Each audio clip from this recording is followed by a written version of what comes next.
Beach today.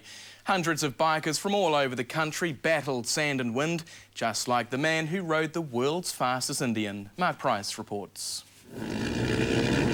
A half-mile strip of sand alongside Fovo Strait, with a drum at each end, was the only encouragement these motorcycle races required.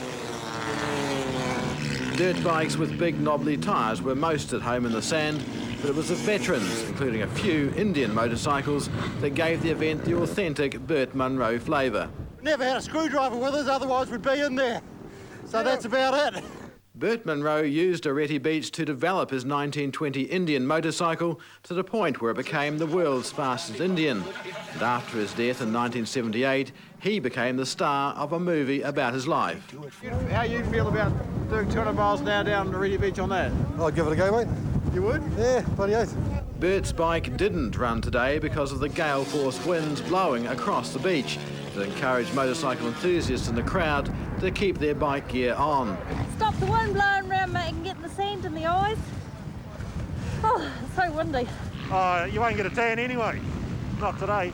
Beach racing was just part of a weekend of motorcycle events that include speedway and track, but the prospect of racing on the sand drew thousands of riders and spectators from all over the country. What effects is wind having? It's a bit of a pain. It gusts and it really catches you. You just got to keep your wits about you, because when it catches you, you really know about it.